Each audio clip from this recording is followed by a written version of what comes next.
परीक्षा लीक करते हैं।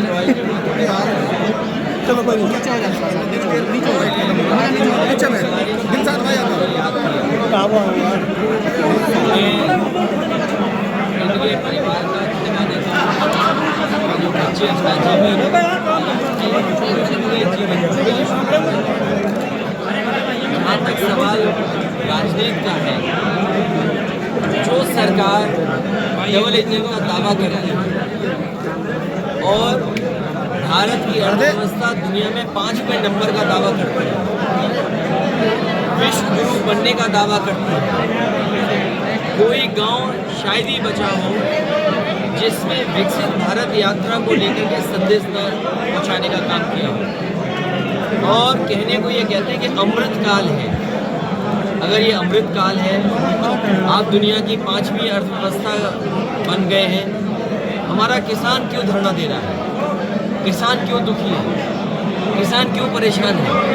किसान क्यों ट्रैक्टर लेकर के, अपनी ट्रॉली लेकर के, और क्यों किसान अपने सब कुछ बांध करके दिल्ली के पास जा रहा है और दिल्ली कोई उनको जवाब नहीं दे पा रही है? और तब जब यहाँ के नहीं बल्कि पूरे देश के चौधरी चरण सिंह जी किसानों के सवाल पर और गरीबों के सवाल पर सबसे मुखर थे, उनको सम्मान दिया भारत रत्न से, स्वामीनाथन जी को भारत रत्न, और उसके बाद सरकार ने कहा था कि आय दोगुनी होगी।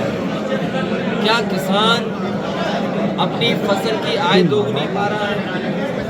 और अगर फसल की कीमत भी नहीं मिल रही उसको, और इस महंगाई में, इन परिस्थितियों में सबसे ज़्यादा किसान के ऊपर संकट है। जिस तरीके से मल्टीनेशनल कंपनियां या विदेश की कंपनियां दबाव बना रही है बीज को लेकर के, अनाज को खरीदने को लेकर के, अपने बाजार को कब्जा करने के चक्कर में, मैं उदाहरण दे सकता हूँ, चीनी का क्षेत्र है, ये अलग सवाल है। किसान को गन्ने की क्या कीमत मिले आज की महंगाई में, सरकार को आगे आना चाहिए। गेहूँ किसके लिए खरीदवा रही है सरकार? पैकेज आटा किस पर पहुँच रहा है? उसमें मुनाफा कितना कमा रहे हैं? रिफाइंड तेल जिसके बिना खाना नहीं बन सकता, गरीब, घी, रिफाइंड, सरसों का तेल, भाई थोड़ा सा इसका बाजार किसके हाथ में जा रहा है? तो सवाल बाजार का है, और बाजार के ऊपर MSP सरकार दे। MSP की लड़ाई किसानों के पक्ष की लड़ाई है, और जब भारतीय जनता पार्टी भारत रत्न देकर के वोट लेना चाहती है, वोट लेने के लिए किसानों की सुनवाई करे, उनकी जो मांगे उनको माने, और दूसरी तरफ हमारा नौजवान जो दुखी है, परेशान है, और पुलिस की भर्ती में पेपर लीक, ये कैसी सरकार है? हर चीज़ लीक हो जाती है, इसमें लीक हो रही है हर चीज़। अखिलेश जी, आप बताइए, कोई परीक्षा बची हो, कोई परीक्षा बची हो जिसमें लीक ना हो गई हो पेपर? अजी परीक्षा के अलावा पूछ रहा हूँ। अगर मान लीजिए कांग्रेस 50 लाख से ऊपर नौजवानों ने परीक्षा दी है, और उसमें अगर 1 लाख बच्चे पूरे के पूरे आंसर दे आएंगे, तो क्या ये सरकार उनको नौकरी देगी? और मान लीजिए 10 लाख बच्चे होंगे, क्या उनके साथ धोखा नहीं है? 50 लाख बच्चों के साथ धोखा नहीं हुआ पेपर लीक करके? और 50 लाख का हिसाब लगाइए, हर परिवार में 5 सदस्य, 5 × 50 लाख, 2.5 करोड़ लोग इससे प्रभावित हुए। ये भारतीय जनता पार्टी को उखाड़ फेंकने का काम करेंगे। जो सिनेरियो है उसमें कांग्रेस का कांग्रेस को लेकर, और राजा भैया क्या कहेंगे? यदि इतना ही बड़ा दिल आलोद के लिए दिखा दिया जाता तो शायद दोस्ती बची रहती। राजा भैया पे क्या कहेंगे आप? मेरे साथी 2 बड़े हैं कि 7 बड़े हैं? साथ ही बड़े हैं, फिर 7, लेकिन ये चीज तो आप मैनपुरी में बोल चुके भैया, में 3 और 4 मैंने बोल चुके। हमारे पत्रकार साथ में 3 और 4 आप अपने भी दे रहे थे। नहीं, कोई नहीं दे, ये गलत बात है। राजनीति में समाजवादी पार्टी को बहुत लंबा राजा भैया से, क्योंकि यहाँ मैं बोल रहा हूँ और आपके सामने बोल रहा हूँ, मेरे पे सूची है मोबाइल पे, नाम किसने दिए, नाम कौन चाहता था, नाम मांगे गए, नाम दिए गए। कोई भी आरोप ये नहीं लगा सकता कि समाजवादी पार्टी थोप रही है। और फिर हरिंदर मंडल जी के लिए मैंने ये कहा कि ये बातचीत कर लेंगे आपके दल से, और बातचीत में अगर आप संतुष्ट हो जाएंगे और अगर नहीं संतुष्ट होंगे तो हमें बताएंगे, और परिवार के उनका कोई सदस्य लड़ेगा तो हरिंदर मल्लिक जी नहीं लड़ेंगे। लेकिन हमारी पार्टी के प्रति इस तरह की बात नहीं करनी चाहिए किसी को, क्योंकि पार्टी ने आपको सम्मान दिया और हमारी कोशिश रही है, क्योंकि चौधरी चरण सिंह जी से लगाव केवल आप लोगों को तो है ही है, हमारा भी लगाव है, नेताजी का लगाव रहा, पार्टी का लगाव रहा। इसलिए हम चाहते थे वो पार्टी आगे बढ़े। और याद करना, जब पहली बार तबस्सुम हसन जी जीती थी तो मैंने क्या कहा था कि ये चौधरी चरण सिंह जी की विरासत को मैं वापस कर रहा हूँ। और जीरो से हमने कितने विधायक समाजवादियों ने मिलकर के रखा, जीरो से। मैं ये चाहता था कि हर सदन में हैंडपंप दिखे। गठबंधन की बात अगर करें कांग्रेस के साथ साथ, मर्जी, अगर आपको 2 नंबर ज्यादा लग रहा है, बड़ा साथ नहीं, वो तो साथ ही बड़ा है। कांग्रेस के नंबर भी बढ़ गए हैं, कांग्रेस के नंबर भी बढ़ गए हैं। पहले 10 पे बात चल रही थी, अब 17 छोड़ दोगे तो हम किसी को तो देंगे ना। अगले कांग्रेस के साथ साथ और फिर मंत्री का सपना दिखाना कि आपको मंत्री बना देंगे। अरे भाई, मंत्री में के कितने गठबंधन लाइन में जितने भी बीजेपी के सहयोगी दल हैं उन सबको वादा किया है कि 2-2 मंत्री बनाएंगे।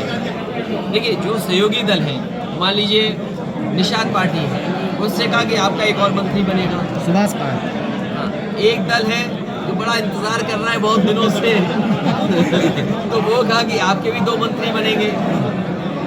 और जो पुराना दल था उससे भी कहा कि आपका राज्यसभा भेजेंगे, नहीं तो मंत्री बनाएंगे। गठबंधन को लेके भैया बताइए थोड़ा। है जो नया दल जुड़ा है उससे कहा गया कि एक प्रदेश में, एक दिल्ली में मंत्री बनेगा। फिर तो ये सब चीजें सामने हैं आपके। राजा भैया से प्रदेश के मुख्यमंत्री राजा भैया से गठबंधन के चांसेस है कि नहीं भाई साहब? मैं धार्मिक हूँ, क्योंकि मुझे राष्ट्र के लिए काम करना है। राष्ट्रवादी वो व्यक्ति होगा जो हमारे किसान और हमारे दुख को समझता होगा जी। राष्ट्रवादी भाषण से नहीं हो सकता।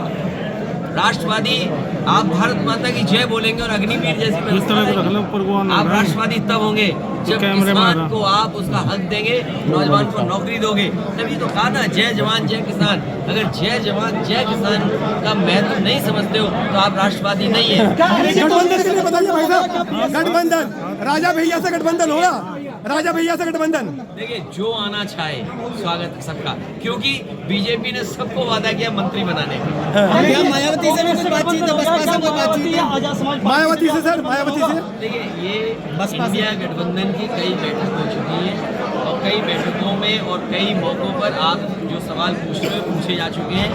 उस पर अब आगे कोई बात नहीं होगी। चंद्रशेखर आपकी करना या पार्टी से राय ले लेंगे। राजा भैया को लेकर क्या कह रहे हैं? गठबंधन में तो दिया तुमने सुना नहीं, जितने गठबंधन दल हैं उन सबको बीजेपी ने कहा है कि आपके 2-2 मंत्री बनेंगे। अब बताइए कैसे मंत्री बनेंगे सब? तो जो मंत्री नहीं बनेंगे वो नाराज होंगे, उन सबका सहयोग समाजवादी पार्टी आपका गठबंधन था, क्या इस 24 में भी रहेगा जो पहले थे? नहीं, हमारी कोशिश तो जाएंगे, हम यात्रा में जाएंगे और उनका बहुत जल्दी विस्तृत कार्यक्रम आने वाला है। जो आगरा में कार्यक्रम होगा उसमें विस्तृत कार्यक्रम आने के बाद मैं शामिल होऊंगा। और ये लेट चलता है, क्यों? व्हाट्सएप सोशल मीडिया नहीं देखते हो? पीडीए में है, पीडीए की मदद करेंगी वो, लेट चलता है। अखिलेश जी वो कह रही है कि आपने राज्यसभा अलग लोगों को भेज दिया, पीडीए का उसमें कोई सदस्य नहीं है। आपने धन्यवाद दिया हमें जब हमने पहले ज्यादा भेजे थे। अरे धन्यवाद नहीं देते बताओ हमें। ठीक है, चलिए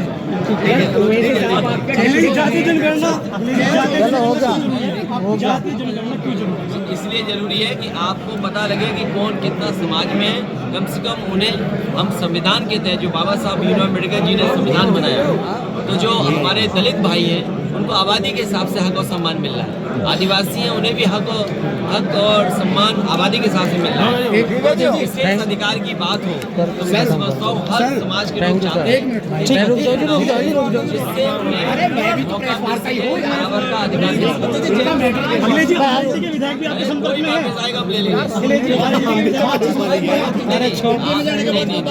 मेरी बातचीत हुई, लेकिन वो हमारे संबंध से खराब नहीं। भाई लोग हमारी जो बातचीत है वो तो रहेगी और संबंध रहेंगे, लेकिन हमारा अगर साथी ला सकता है किसी को तो हम तो सबको स्वागत कर रहे हैं। अभी भी हम पे 63 सीटें हैं। ठीक है, धन्यवाद, थैंक यू। लेकिन 2 बड़ा के 7 बड़ा। अखिलेश जी, मुजफ्फरनगर में समाजवादी कार्यकर्ताओं में गुटबाजी है, आज भी वहाँ पे धक्का मुक्की हुई है। तो क्या हो गया? कंपटीशन होगा, उसमें क्या दिक्कत है? अरे तुम्हें क्या दिक्कत है कंपटीशन? अगर हमारी पार्टी में कंपटीशन होगा आगे बढ़ने का, तो तुम्हें क्या दिक्कत है? ठीक है, थैंक यू।